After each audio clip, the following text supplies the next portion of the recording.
what's up, all of you beautiful subscribers? Now, I want to talk to you guys about entrepreneurship today. We're going to talk about the little things that have to do with entrepreneurship. Now, we're also going to talk a lot about money, how to account for, unexpected expenses, how much money you should have saved, taking risks, a bunch of that stuff today too. But I want to start off with, actually, I made a video kind of about this a couple months ago when I started coding this e-commerce marketplace. I'll give you guys updates on that at the end of the video, by the way. But when I started coding this e-commerce marketplace, I made a video about legacy and how I was actually watching Game of Thrones. That's my one weakness TV show where I'll sit down and actually watch it every week, put my phone away, and not just watch something in the background. Like, I'll actually sit down to watch it. That's my 1 week show. But Game of Thrones, there's this character named Sam in Game of Thrones, and he's kind of first, 7 seasons, he's been like this quiet, shy, geeky guy, and all he wanted to do for the first 7 seasons was live a very good life as a, I guess a maester is what it's called. It's like this high-ranking, respected, essentially librarian, but or city council kind of person. And so for first 7 seasons, that's all he wanted to do. That's all he talked about. He wanted to go live a good life, have a good family, and just have an overall good life. And then what happened was he got to midway through the season 7, and he said this kind of quote, which is essentially what I kind of went through. And so Sam was starting to live this good life. He was becoming a maester. And then he said this quote, which was, I'm really tired of reading about the achievements of better men. And I think that's a quote that really kind of stuck with me. He started to live this good life, but his job was essentially to talk about the people who were actually changing the world. His job was to read and to memorize and to know about how, this king over here changed the world, how this person fought in this battle, how this person changed the world, how this person invented this. And that was his job, and he could have lived a good life doing that. And that was, honestly, the same week where I decided, I need to kind of level up. I need to kind of reach that level as well, too, because this is going to be a completely open and honest video. So, one of the reasons why how I've been, making money is, essentially when I make these YouTube videos, right? That's one of the 3 or 4 main sources of income that I have now. I've been making these YouTube videos for about a year, and it's been good, and it's helped me live a good life, right? And I've been making very good money for the past essentially 1.5 years, 2 years now. But essentially these YouTube videos, what they are is, they're my tips. All of them are my own opinions on tips, but at the end of the day, I'm still talking about other people's success stories at the end of the day. And I kind of realized that a few months ago, and I just thought that, what a good example of this is the peak person at this about talking about other people's success stories is actually Ty Lopez. And so, he has a lot of, great knowledge. He has a lot of great knowledge, right?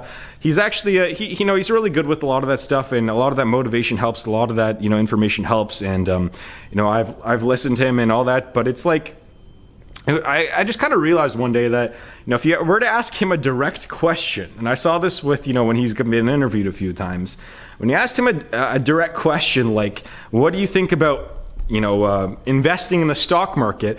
And he won't give you a direct answer. He'll be like, well, Charlie Munger does this, or Warren Buffett does this. And I just kind of figured, for me now, this is about legacy. And I'm going to tell you guys a little bit of a story, which I've told before, but there's kind of different levels there's different points in my life where it's kind of shifted my thought process on what I want to do with my life. And hopefully you guys can use this too. And so, if you guys don't know, I was supposed to be a doctor. I was all in medical school. I was going to go get a crappy research job paying $40,000 a year, maybe get some internship, maybe go to medical school, maybe, have a good life where I make 150 grand a year, 200 grand a year, whatever that number was, and just, live a good life, have 2 kids, and then, reach 80 and die. And that was the plan. But that's not really deep down what I wanted to do. I was just kind of doing that because that's kind of the path that was set out for me, what I was supposed to do. But it's not really what I wanted to do. And so I got sick. I've told this story a bunch of times. I got sick, hospital, double organ failure. Doctors didn't know if I was going to get better, if I was going to be able to walk or anything like that. Didn't know if I had a few months to live or a few years or a few decades. I couldn't get that answer. And so I really had to start thinking about legacy. Like, what's the point of all this? What is the point of living this life? What do you want to do with it if I do recover? And so, again, in the hospital, I got dumped during that time, and I was like, okay, you know what? If I get better, I'm doing this different. All right, I'm not wasting my life doing something I don't want to do. So I didn't pursue the medical stuff. I got better. I started to do some more stuff that I liked, like real estate. Started doing some YouTube stuff, a little more YouTube stuff. Started selling stuff online. While I was investing in the stock market for a long time, I've sold a bunch of stuff online even before I got sick. But I really took it seriously after I got sick. And I was like, okay, this is going pretty well. This is a good life now. And I was on pace this year to make, over $100,000 this year. I would have 100% hit that number if I, even if I didn't pursue this big business idea, I almost 100% would have hit that number. And, it was good. And it was good, but I also kind of thought too, like, I don't want to be one of those guys who is known for just talking about better people. And I think that's something that you guys you really need to think about. Like, you could live a really good life and make $100,000 a year, $200,000 a year, $250,000 a year, and do whatever you want to do. So, if you want to sell courses online, do that. That actually helps a lot of people. If you want to go sell stuff online, if you want to, be the life coach, if you want to do all that stuff, that's cool, and that's 100%. And I kind of I like doing that stuff, but it's not my end game. It's not my end game. And that's kind of the point that I reached a few months ago, is that, like, this is really good, but it's not what I want to do. I want to be the game changer. I don't want to be the guy who talks about Elon Musk. I want to be the Elon Musk. Like, that's what I want to do. And so I made those videos, like billionaire investing strategies. I actually really like them. Like, I've actually listened to a few of them after I made them, which never happens. But it's like, I want to be that person that people talk about. I want to be that person who's known for actually doing something good for the world now. It's not, I don't want to waste my life and not be a game changer in some sort. Now, I still want all those other things too. I still want, live the dream life and, have a nice, beautiful house somewhere and privacy and all that stuff. But, I want to be the game changer. And I think that I may have found my path to do that. And that is something that I really wanted to talk to you guys about. Now, we're going to move on to the next couple topics here, but that's something that it's becoming more important to me as I'm getting older, as I'm doing all this stuff, as I'm, like I've mentioned this before, I talked about this in the Wealth Accelerator program about how my original goal after I got sick was to if I could make $40,000 a year working for myself, doing something that I like to do, then that would be my goal for the next, 5 years, and I could potentially live a good life doing that. Well, after even a few months, I essentially hit that goal. And then it's like, oh, this isn't all it's kind of cracked up to be. It's nice. It's much better than working for someone else, but it's not all it's cracked up to be. And then it's like, okay, well, let's raise the number to, whatever, 80 grand, 100 grand, whatever the number is. And that happened. It's like, oh, well, this is nice. Now I don't really have to think about money anymore or bills or anything, but it's not all it's cracked up to be. I was like, you know what? Let's just swing for the fences now. Let's just try and make something so freaking awesome, and that, like, I don't know. Again, this is another thing too. Like, I spent all this time trying to talk about money, and money's so important, and it is. And I really like money. It provides freedom, and that's the first step. But as I'm kind of getting more of it, I'm kind of realizing, like, all right, well, there's got to be more to this. There's got to be more to this journey than just the money. It's, like, building something is, I don't know, I'm kind of starting to realize, like, the more, like, I haven't even published my e-commerce marketplace, but the fact that I've learned how to code it and it's almost done, that's been as rewarding as, making whatever, the tens of thousands of dollars that I did the first time that I ventured into my own business. So it's really weird how that works out. Anyways, we got to move on to the next topic here. That was too long of a tangent. My apologies, everyone. And so we're going to move on to the next thing here. So we talked about legacy, and I want to talk about what entrepreneurship is kind of like. Entrepreneurship, I want to talk about the micro problems that you guys gotta solve every day if you want to start your own business. Because Jesus, that's what entrepreneurship is. It's about putting out fires every day. It's not about essentially selling stuff all the time. Now, sales is the most important thing, but it's not like about selling stuff all the time, or being in front of a giant million people audience online, on stage, TV, whatever. It's more about putting out fires. And so again, this example I got here, I mean, just in the past, people don't really want to put out the fires every day. People don't want to be consistent with putting out fires every day. But for example, I solve essentially one micro problem on the grand scale, but it's a giant problem every single day. So for me, for this coding that I've been doing today, it took me an entire day to essentially learn how to upload images to a database and then present them on the website. And that's just one very small function. Now there's that, and there's submitting forms, through the site, and then there's design and all that stuff too. But it's like solving one little thing like that, just uploading images. And then you do that, and then the next day you learn how to, register people, and then you learn how to send emails, then you learn how to and post products and sort them and all that stuff. And eventually you do that for 60 days, and you have a functional site. And that's the point where I'm at right now. And actually, that's what I want to talk about too, is about chipping away at your journey every single day, chipping away at little things every single day, so it adds up to something big over the long term. Now, think about this. What have you done in the past 60 days? Seriously, what have you done in the past 60 days? Maybe you're in school right now. Maybe you're in high school. Maybe you're in university. Maybe you're in 30 years old. Maybe you're 40 years old and looking after kids and doing your job and all that stuff. What have you done in the past 60 days? Have you done anything important, anything game-changing for your life? Not on the grand scheme. Doesn't have to be on the grand scheme, but even in your own small universe, in your small universe, what have you done that's been game-changing for yourself? Not for everyone else around you, but for yourself. Anything? Maybe you have. Maybe you've learned a new skill. Maybe you've done X, Y, Z. Maybe you got in better shape. Maybe you lost 5 pounds. Whatever it is, think about it. In the past 60 days, I can guarantee that most people haven't done anything game-changing for themselves. I talked to my friends recently. They texted me for the first time in about a month and a half, and they said, hey, want to go? They just got back from a trip. And I haven't really told them about all this stuff. And then I just texted them back, yeah, I'm kind of building the startup right now. I'm coding it, and it's marketplace, and it's going well. I got people lined up, a bunch of products, and even some food places and all this stuff too, and payments and all this stuff. And in the past 60 days, they haven't done anything. They went on a trip, and they're kind of in the same position that they were 60 days ago. And that's a big separator for entrepreneurs. If you want to be successful, start building, you gotta keep growing. You gotta outgrow everyone else too.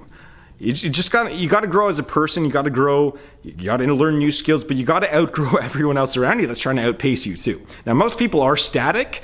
Actually, this is an example I wanted to get to after, but really, at the end of the day, only about 5% of the population actually really learns new skills and grows and wants to keep, and doesn't want to keep evolving, but actually does it. Because I think most people want to evolve and keep growing and learn stuff.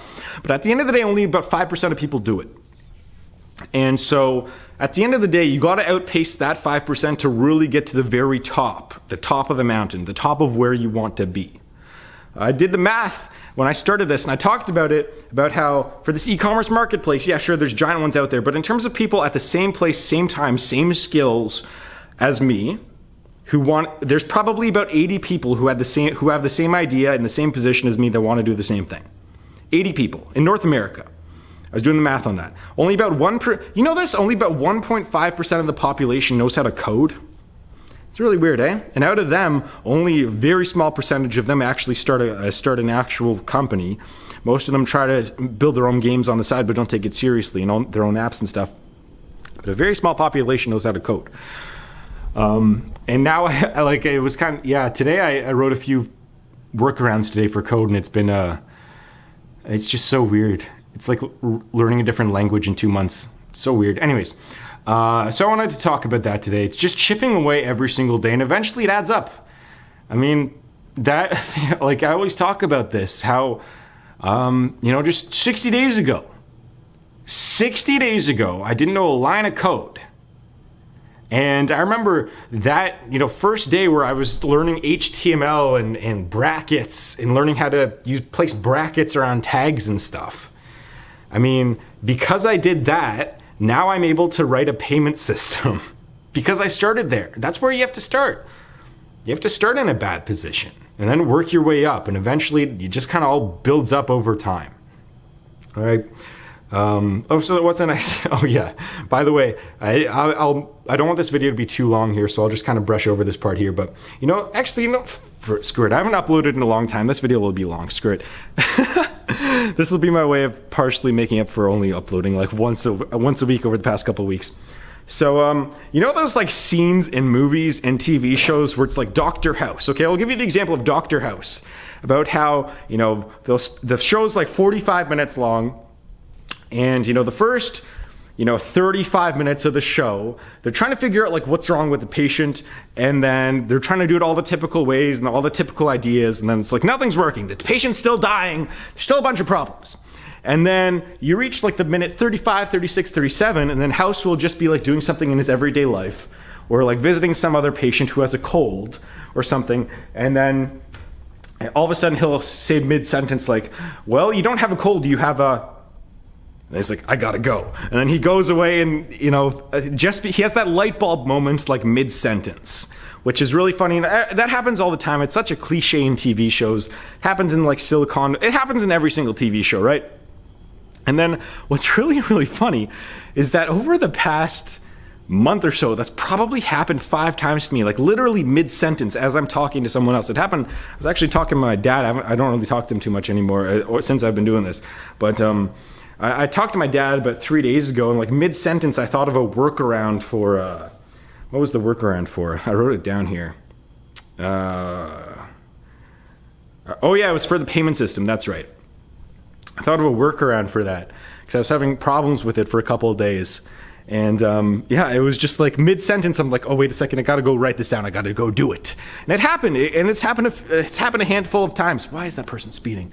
It's happened a handful of times, and I was just like, yeah, this is kind of, the light bulb moment does actually happen sometimes when you're actually building techie stuff. It's really weird, I didn't really expect that. So I thought that was just kind of funny to mention. So I want to move on to taking risks here. Let's move on to taking risks. This is the true entrepreneurship talk.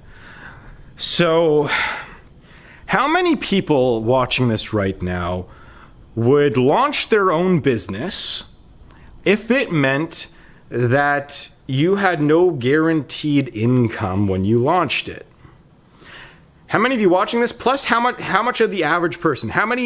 What percentage of the population do you think would launch a business meaning that there's no guaranteed income? And that's what all businesses are. There's no guaranteed income. And that answer, it's roughly about 5 to 8% of the population would even attempt that, of the total population. Now, for you guys, it's going to be a lot higher because you guys are businessy people looking to educate yourself, motivate yourself. You guys is probably way higher than that. But in terms of, that's 1 out of every about 20 people. For the average population, doesn't want to take a risk to potentially have a really cool, badass legacy life. Isn't that really interesting? Like, yeah, 95% of people don't want to do that. And I don't know, I was just kind of thinking about that today. So here's the deal is that, because I've been coding like honestly all day, again, here's my bedroom. I know I've showed you guys. My bedroom is literally a yoga mat and a blanket on the floor in my 10 by 10 office, or however big that is. Because I've been coding all day, every day, 7 days a week, I've probably missed out on maybe 10 grand of income over the past 2 months. Like, I'm still having a lot of passive income, several $1,000s a month. So I'm by no means like doing bad or anything.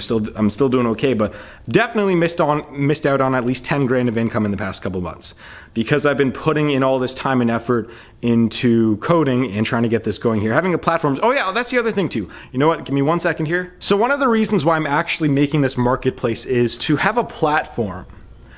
Have a platform to sell stuff. Have a platform to, if I want to sell a course, I can put it on there. If I want to sell my old shoes, I can put it on there.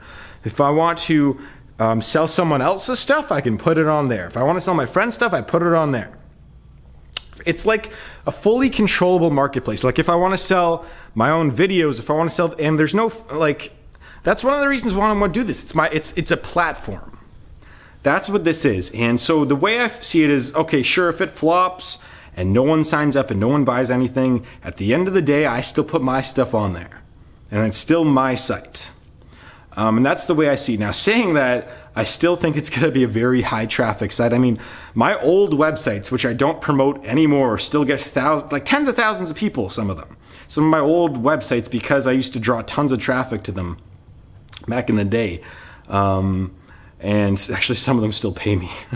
Actually, only one of them I think gets over 10,000 still. A few of them still get 1,000, a few of them still get under 1,000. But I think that it could be something big. It'll most likely be something between small and big, because that's just what happens with a lot of these things. But it could be really good. I'm gonna work my ass off. I'm gonna take you guys with me with marketing the thing. It's gonna be a lot of actually going outside and doing stuff, and I'm really excited for that.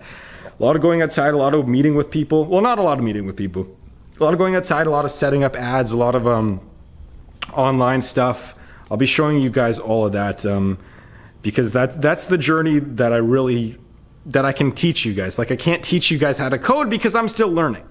That's why I haven't made videos about it. I don't make tutorials about stuff or videos about stuff that I am not confident in talking about.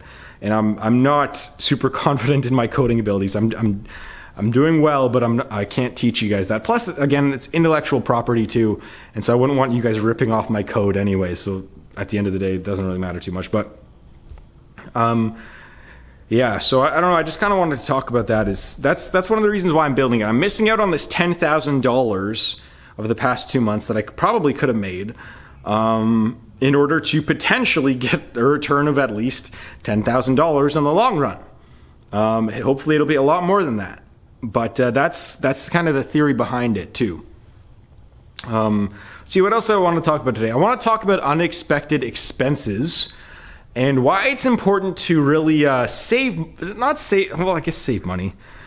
Why it's really important to be financially stable and free, especially as a young adult. So if you rely on transportation, if you live in a suburbs, if you live in a semi-rural area and you got to commute for more than 10, 20 minutes by car, whatever kind of car you have, a beat up car, nice car, whatever it is, and you're broke. By broke, I mean you have a few $100s in your savings, whatever. That's most people, right?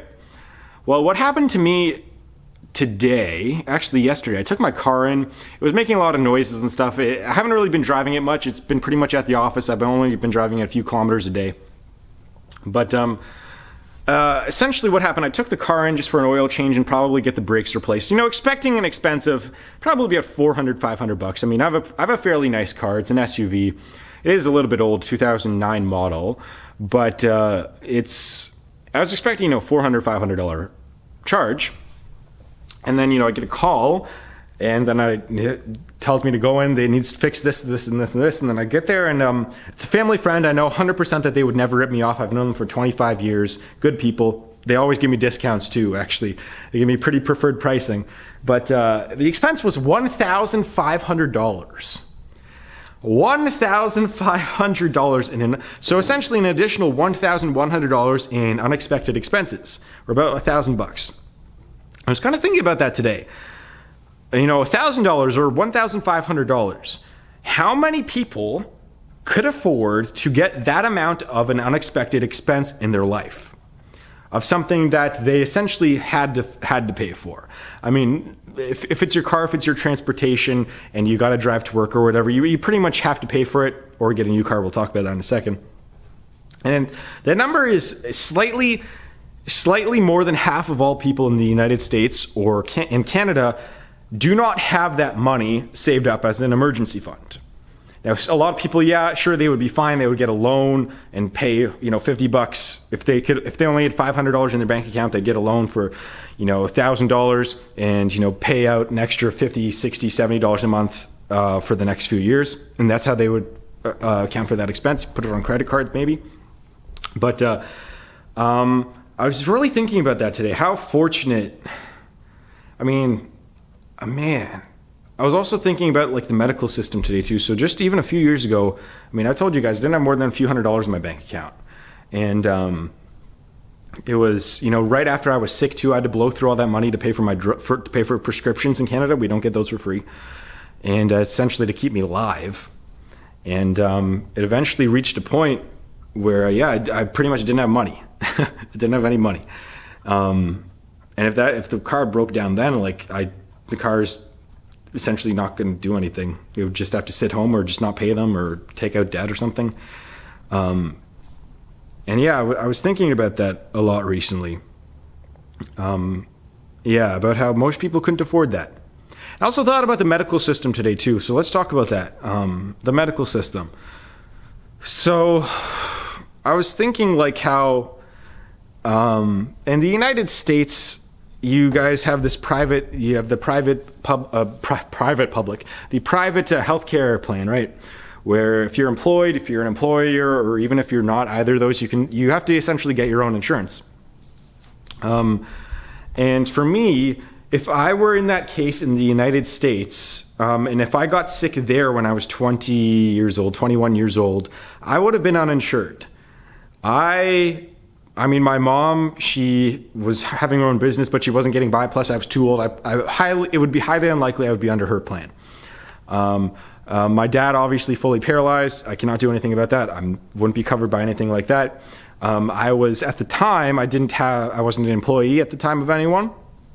I was trying to work for myself, so I didn't have insurance. I was just getting by, just trying to start businesses. And so if I had gone to the United States and gotten treatment there, I mean, I would have incurred tens of thousands, maybe $100,000 or more worth of medical debt, probably more than $100,000, probably hundreds of thousands of dollars if I'd gotten sick in the United States at the time.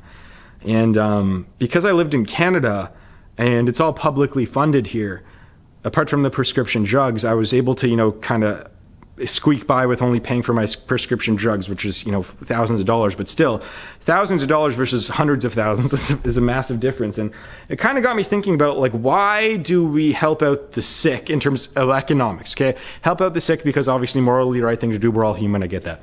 In terms of economics, why would we want to help out people who are sick on a grand economic scale, so that they can get healthy and get back to work? That's kind of the way it is. That's one of the advantages of having a public healthcare system. And I was kind of thinking in terms of potentially taxes, businesses, whatever, GDP, whatever you want to call it, the ROI on the public healthcare system on me is probably going to be pretty high over the next few decades. I mean, if I was uninsured, I would have been under hundreds of thousands of dollars of debt. I would have not been able to pursue all this stuff. I wouldn't have been able to spend all this time coding. I probably wouldn't have done YouTube. I would have gone to go get a stable job somewhere. And it's just that's just a thought for all of you guys out there. I'm not, politically, I try to stay away from politics. But I think a publicly funded healthcare system that's one of those things where I think it's good. Now, I think ideally a 2-tier healthcare system, one where it's you get the minimum, go to the ER, publicly funded, see your family doctor, publicly funded. But if you want your own private insurance, private surgeon, private whatever, then you can do that too. I think that'd be my ideal system. In Canada, it's only public, right? In America, it's only private. So I don't know. That was a thought process I had today. And recently is that, I don't know, it's healthcare system. I think, I owe it a lot. And now I'm still not fully recovered. My eyes are still weird. I'm seeing a specialist on Monday, but I don't want to get into that. That's just a lot of personal stuff that, just had an idea about, economics. Now, saying that, United States, by the way, last thing, United States could totally fund their own public healthcare system. It's just, they do not allocate anywhere near the amount of resources to healthcare as they probably should. And plus, they don't negotiate their drug prices on a grand scheme. And plus, they don't negotiate they wouldn't want to negotiate, medical practitioner salaries on a grand scheme too, like they do in Canada. So, it would take tens of billions of dollars, maybe $100 billion or more to get United States under the public healthcare system. But saying that, 1/7 of the military budget could get a public healthcare system probably get going. Now, it wouldn't take 4 years to do this, by the way. Why am I talking about this? Sorry, this is just random information. So people think that it would be easy to implement a public healthcare system into a private, healthcare country like the United States. In Canada, it took roughly like 4 decades in order to go from private healthcare to fully public. 4 decades. That's almost an entire. Well, I guess if you were born in it took from like the late 1930s to like the early 1980s in order for it to be fully implemented everywhere. And it took a long time. And so, I mean, I think that all these people especially people on the far left thinking it'd be super easy, all we have to do is cut the military budget in half. And, all the doctors would agree to it. And no, that's just not how it works here. There's a lot of legal hurdles. There's a lot of government hurdles. There's a lot of bills, laws, reallocation of budgets, a lot of things that have to go through. Now, I'm a fan of it. It's just, it would take a very long time to implement. And I do realize that. So anyways, enough about the healthcare system. The last thing I want to talk about is some updates. I want to give you guys some updates because I haven't given updates in like a few days. So I've come a long way. We're closing in on October 1st. Hopefully I can get this done by then. I think I still can. I can still hit it. It won't look pretty, but it'll be functional, I hope. So here's what's left to do. The 3 major things left to do, and these are a lot less major than before. One is I need to upgrade my servers. Right now my servers are, they're not dedicated servers. So there's 3 kinds of servers. Essentially there's shared, there's VPS, virtual private servers, then there's dedicated. So shared servers are very cheap. They're like $6 a month. They're largely just for like, if you want to have your own blog website with 1,000 people coming to visit a day or less. They're just super cheap sites where it's just to say that you have a server essentially. And so they're shared servers but again, you don't have privacy.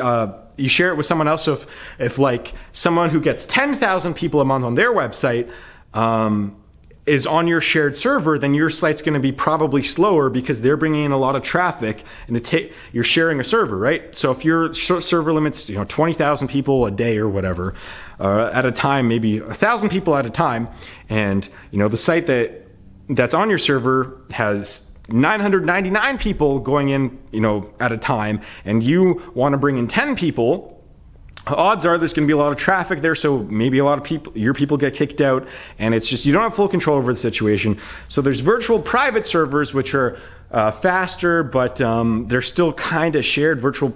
Yeah, I think they're kind of shared servers. It's kind of, they use like a network of servers or something like that. I don't know the exact details of it, but that's the next level up.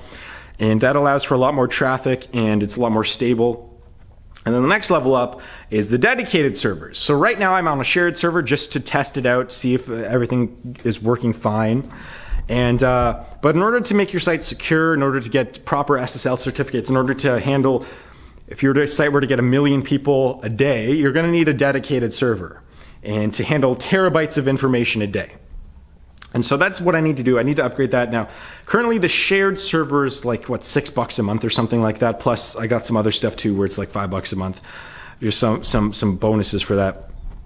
But the dedicated server is probably going to be about $100 a month versus $5. So once I go live, I have to upgrade that. I have to call them. I'll get that going. I'm not going to by the way, I was thinking of buying my own server, but they're a little bit expensive. They're like $3,000, and I just kind of figure we'll just see how this goes first. We'll see how just renting a server goes first. All right, so the next thing is the next big thing. So there's 3 big things. 1 is upgrade servers. 2 is the payment system. I have a lot more knowledge on how to implement that than I did even 2 weeks ago. So we're going to give that a shot. That's the last thing I need to do, really. That's the last in terms of coding thing I need to do, and then I can just design it, which is really easy. And then updating the database is the last major thing I need to do. So I need to kind of figure out how to organize all the databases so that it's really hard to explain this. I'll try to explain this for people who don't know how to code. It's like when you go onto a Facebook, when you go onto a site like Facebook, people don't really understand what's happening. They don't really understand where your information goes. Well, they go into these Facebook databases, bases, plural. And so part of your information will go to your profile image will go to one database, and your likes will go to another database. And if you buy something from Facebook, that goes to another database. And storing posts goes on another database. And Facebook pages might go, and Facebook ads might be on a different database. And so trying to organize those databases is kind of something I need to do. But like saying that, I already have a few set up. And so it's just more of implementing that with payments and all that stuff, but I'll figure that out. That's just more of a trial and error kind of thing, I think. And so there's 3 smaller things I need to do. 3 small things I need to do is I need to set up a forgot or like change password kind of system. I need to set up my like account settings, which is very similar. So for example, if you post a product, you want to be able to like see how it's doing, see how many people have clicked on it. I've kind of half set that up already. I just need to actually put it on the site. And what's the other thing too? Yeah, so forgot password, my account settings, and just design the site. So I have a really, really, really basic layout right now. I actually do need to make it look nice. So that's what I need to do. There's 3 big things and 3 small things. And I mean, it's really cool. I did my first trial run today. I did my first trial run where I literally went onto the site and saw if I could sign up, get the email verification, do all that, post a product, view products, go onto product pages. And I did that all, and it all worked without a problem. It's weird. And I mean, it's really, really weird. It's all coming together. So that's going to wrap this video up, I think. I'd like to thank you very much for watching. Let me know what do you guys think of all this. Long talk, long day. It's really late. I've been really having weird sleep patterns lately too.